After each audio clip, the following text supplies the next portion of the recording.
Most undergraduates arrive at university with an intact familial support network. But if you grew up in foster care, you may find yourself facing the complex and sometimes overwhelming challenges of higher education by yourself. The University of Michigan partnered with a dedicated alumnus to create a program for youth transitioning out of foster care and into higher education. Nancy McCauley visited with the Blavin scholars to learn more.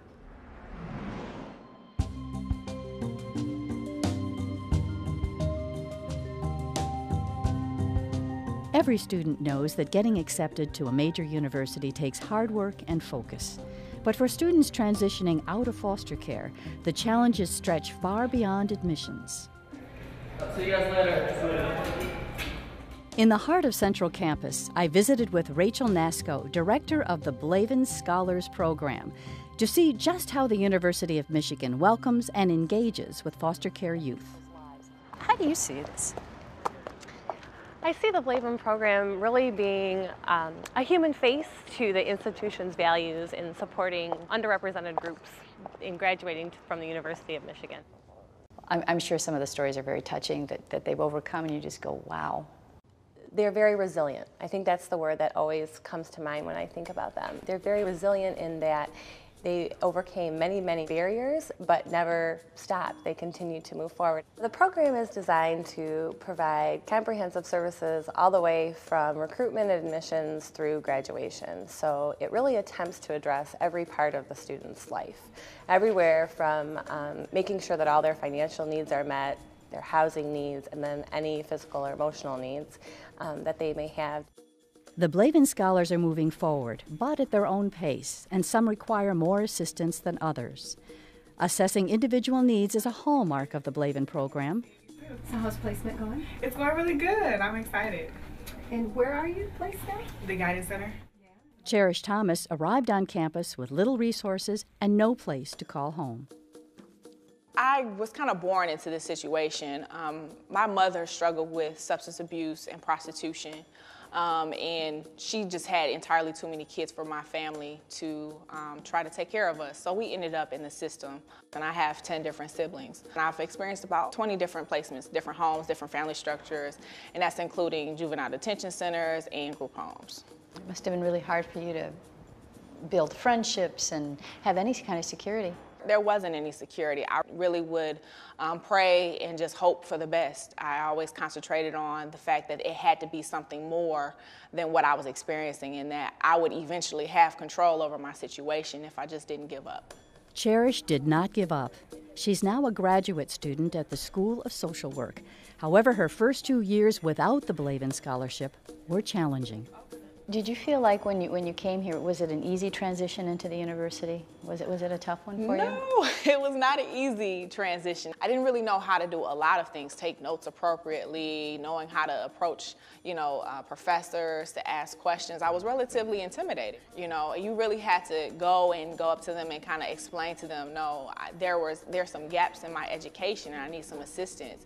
So my grades my first and second year really suffered, and I had to really press against the wall to get the good grades that I ended up getting as I graduated. For me, I'm really trying to figure out what career path I want to take. Even with comprehensive wraparound services like financial assistance, academic support, and counseling services, the program is constantly reassessing to fill in the gaps. You were mentioning the resources. What do they do for you that helps out? The Blavin Scholarship, I have a mentor. I talk to her once a week. I'm just one of those people who want to check in on a regular day basis. I have people who I know that I can call if I have an emergency, if I'm not familiar with something. To be able to talk to one person and you know that they'll do whatever it takes to find something to help you. So how's it going? Everything is going good. I met with Rachel the other day. We were talking about getting a new mentor. Founder Paul Blavin is committed to doing whatever it takes to support the scholars. From tailgating to graduation dinners, this Michigan alum visits the scholars several times a year to check in on their progress. It became clear to me that post-secondary education of former foster youth was probably the single best way to reverse a cycle of dismal failure that really exists in this area, and certainly at no fault of the children. When you see our children, that have made it to the University of Michigan, what I found through trial and error over time was that money is not enough. There's some basic level of essentials that we certainly want to provide, and then there's that added value of being in a community of your peers that are academically smart like you are, that have passions and dreams where you get to talk about them, and then you get some experiences that cause you to make them real. Once the university is notified of your status, they literally bring you in and they'll like take you shopping to get you the things that you need for your dorm. You don't feel like ashamed or, to mention your background and where you come from and how your parents did this or that. It's good to come here, and we have a meeting every Friday, and we just all talk about our weeks and how school is going and stuff, and to know that we all have the same struggles, and yeah, it's really good. Have you had any surprise since you've been in this position? Some of these young people surprise you in some way? Oh, definitely. They are so ambitious and so driven. They inspire me all the time. I want to be a human rights attorney, so I want to work with the United Nations Human Rights Department. And is your background probably in foster care what's driving some of this? You want to change things? Yes, I hate injustice with a passion. My passion really does derive from being in foster care. I've seen a lot of injustices that were faced upon my family and also on friends and people that I've witnessed in the system. So I want to help the system because it is a good system. It's just there's some areas that need to be tweaked, and I want to help motivate people to bring the change that they want to see. You're ready to graduate, and I know you're very excited about the future. Yeah. What's your plan? What do you want to do? What do you want to change? I'm graduating in August, so I'm really hoping right now I'm setting the foundation for my own organization, which is Cherish Our Youth.